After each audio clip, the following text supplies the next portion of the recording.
राधे राधे। ओम नमो भगवते वासुदेवाय नमः। भगवान कृष्ण लोक गति दिखा करके फिर युधिष्ठिर को राज सिंहासन के ऊपर विराजमान करे और 3 अश्वमेध यज्ञ करवाए। उसके बाद में मन में विचार पैदा किया कि मैं अब द्वारिका चला जाऊं। उसी समय कुंती भगवान के पास में आती है और आकर के भगवान से वंदना करती है। हे कृष्ण, मैं क्या बताऊं, उसी समय जब आप छोटे थे तो यशोदा आपको रस्सी से बांध रही थी। वो रस्सी आपके लिए छोटी पड़ गई। मैं उसी समय विचार कर लिया था कि यह कोई साधारण मानव नहीं है और हमारे तो आपने बहुत बहुत उपकार किए हैं। जब हमारे बच्चे छोटे थे उसी समय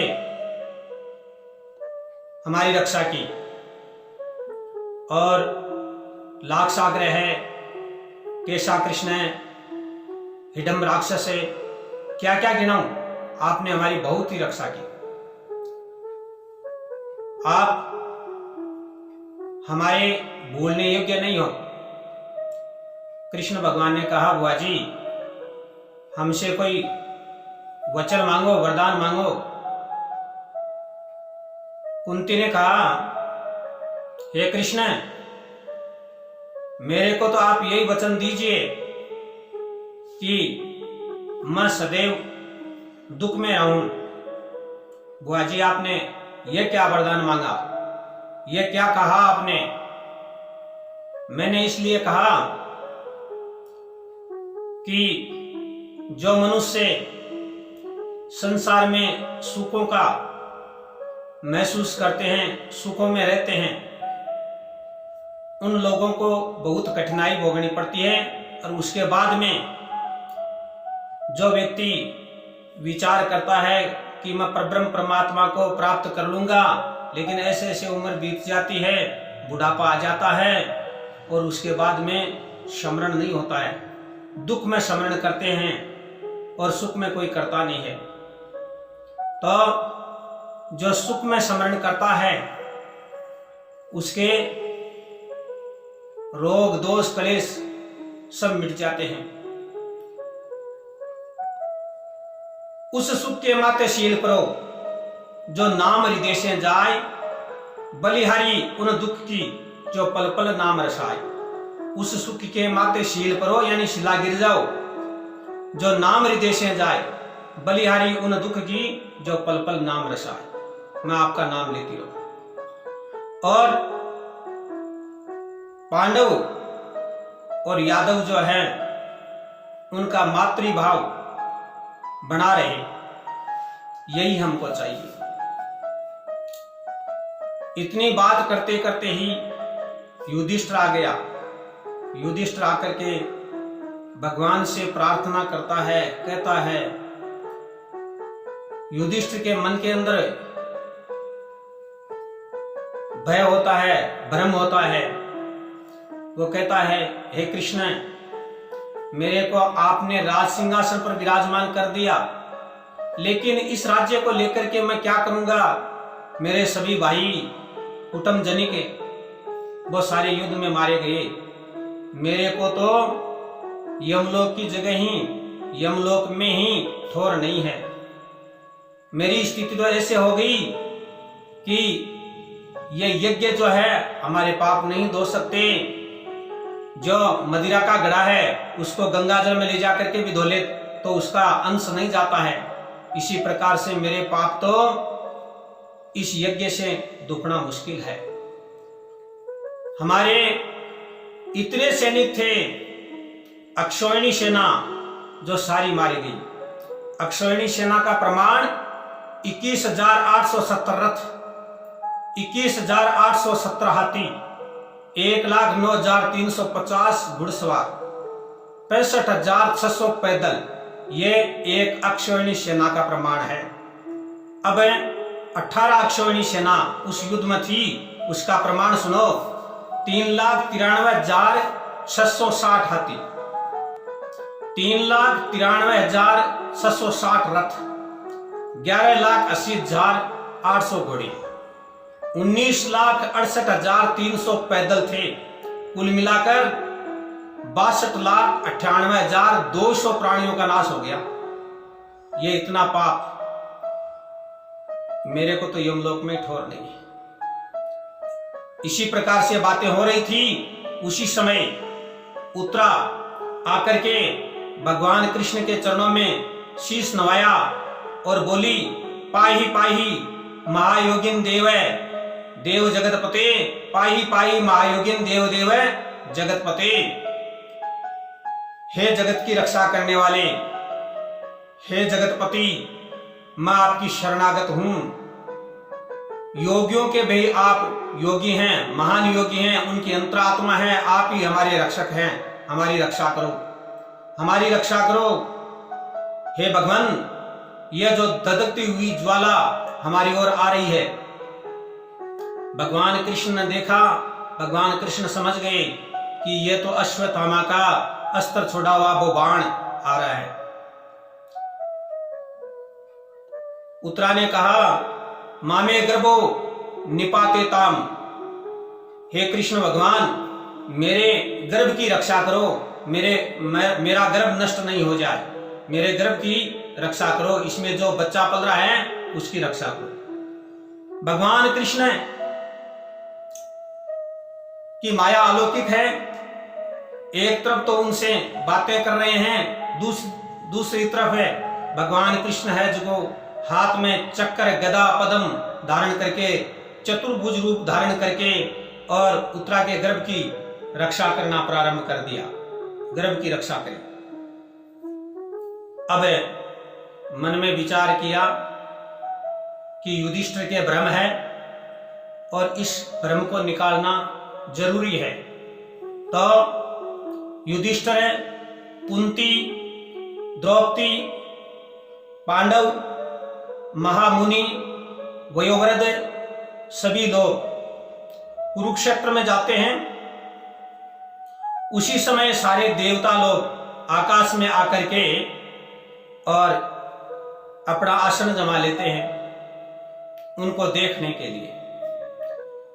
ऋषि मुनि महात्मा सब साथ में कुरुक्षेत्र में जाकर के जहां बाण गंगा थी वहां पर विषम पितामह सरसया पर सोया हुआ था। युधिष्ठिर विषम पितामह को प्रणाम किया, द्रौपदी ने प्रणाम किया। प्रणाम करने के पश्चात विषम पितामह ने आशीर्वाद दिया और विषम पितामह भगवान कृष्ण को प्रणाम किया, प्रार्थना करी और विषम पितामह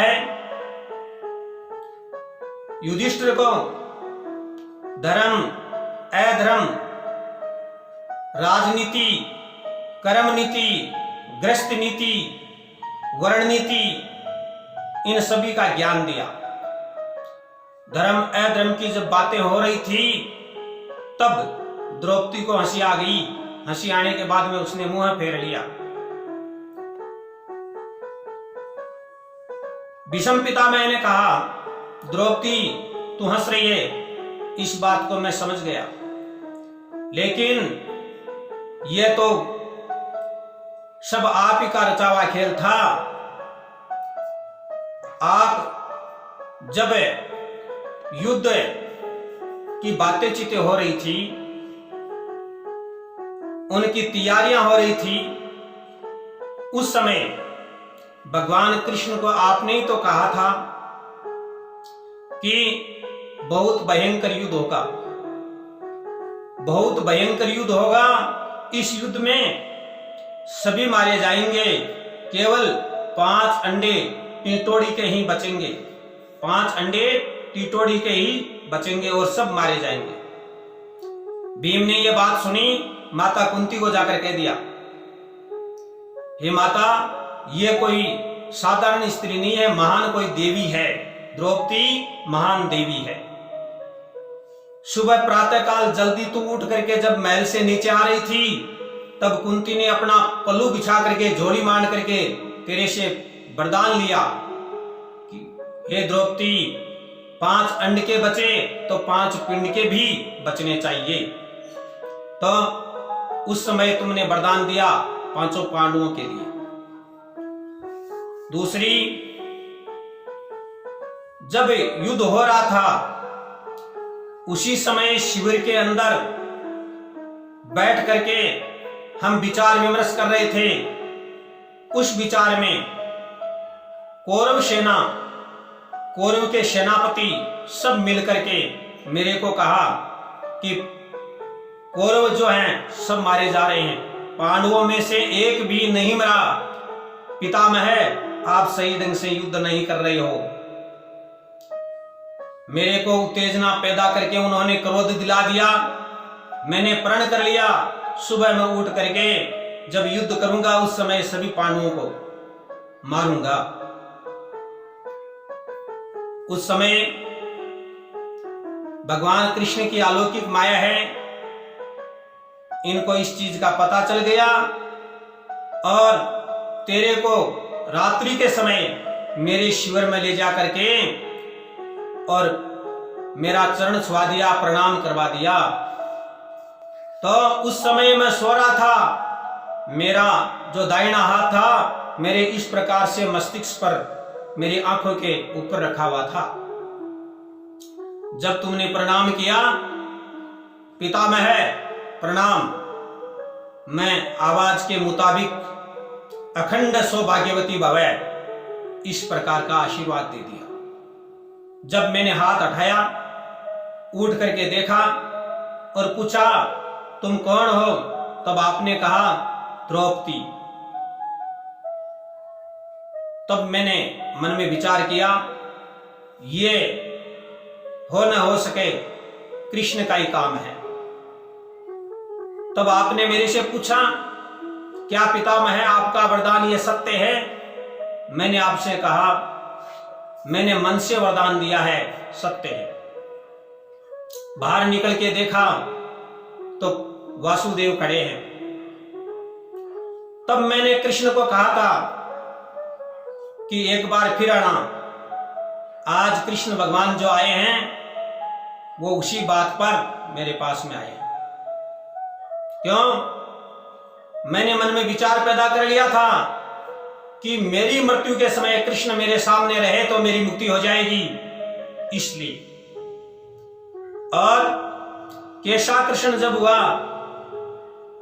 उस समय तुमने मेरे से यह कहा कि पितामह, हे दादाजी, ये धर्म है या अधर्म है बड़ी सभा के बीच में लाकर के केश पकड़ करके स्त्री का मान हनन करना, आप बताइए। उस समय मैंने गर्दन नीची कर ली थी, मैं नहीं बता सका। तेरे को इसी बात पर हंसी आई, लेकिन मैं उस समय उस दुर्योधन का नमक खा रहा था। दुर्योधन का नमक खाने से मेरी बुद्धि भ्रमित हो गई और जो राजसभा के अंदर तेरे जितने आंसू गिरे हैं वही आज ये बाण है और इस सरसया पर मैं सोया हुआ हूं। और उस सरसया पर जितना ये खून निकला है ये उनका पाप में अन्न और नमक का ही काम है। अब ये निकल गया, तब मेरी बुद्धि वापिस काम करने लग गई। अब तेरे को सब पता है, तू यज्ञ से पैदा हुई है, अयोनिजा है। मैंने तो इस युद्ध के अंदर कृष्ण और कृष्णा को ही देखा है, कृष्ण और कृष्णा को ही देखा है। ये तो सारे तुम्हारे काम हैं। भावी प्रबल है, धर्म और अधर्म का युद्ध था और जिसने जैसा किया वैसा पाया है। लेकिन कृष्ण का तो चक्कर चला है और तुम खून के खप्पर भरे हो, ये सब तुम्हारा ही काम है, फिर आपको तो सब पता ही है। इस प्रकार से भीष्म पितामह कह करके भगवान कृष्ण से प्रार्थना करते हैं, हे वासुदेव, मेरे पास में इस समय प्रार्थना करने के लिए, पूजन करने के लिए कोई सामग्री नहीं है, केवल मेरा मन है। मैं मन से आपकी पूजा कर रहा हूं, इसको आप स्वीकार करें और मेरे को आप शरणागति दें। समय आ गया, मेरी जो इच्छाएं थी सारी पूर्ण हो गई। मेरी इच्छा मृत्यु थी, मेरी इच्छा मृत्यु थी, वो दूसरा सूर्य उत्तरायण भी आ गया। जो दक्षिणायन से जाते हैं वो पापी लोग, उनकी अधोगति होती है। जो उत्तरायण से जाते हैं उनकी सद्गति मिलती है, उनको सद्गति प्राप्त होती है। इसलिए मेरे प्राण अब कंठग्रित हैं, सूर्य उत्तरायण है, और मेरी जो इच्छाएं थी युधिष्ठिर मेरे से मिल लिया, इनको यथोचित जो राज्य का ज्ञान देना था वो दे दिया। अब मेरे को आप शरणागति दें। इसी प्रकार से कहते हुए ही भीष्म पितामह ने प्राण त्याग दिए, और देखते ही देखते भीष्म पितामह की प्राणवायु भगवान कृष्ण के अंदर मिल गई, विलीन हो गई। देवता पुष्पों की वृष्टि करने लगे। उसके बाद में सभी ने मिलकर के और भीष्म पितामह का अंतिम संस्कार करवाया, और जो योगी जन, ऋषि मुनि महात्मा, गांव के अन्य लोग, हस्तिनापुर के, सब अपने अपने घर प्रस्थान कर गए। और युधिष्ठिर, भगवान कृष्ण, कुंती, यह सब जलदान वगैरह करके वो भी आ गए। इस युद्ध में कौन कौन सेनापति कितने दिन रहे?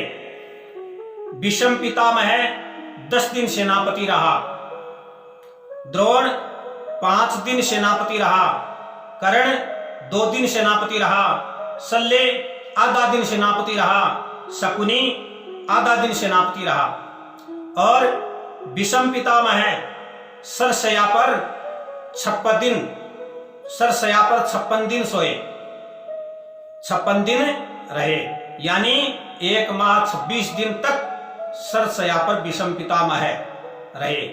बोले श्री कृष्णचंद्र भगवान की।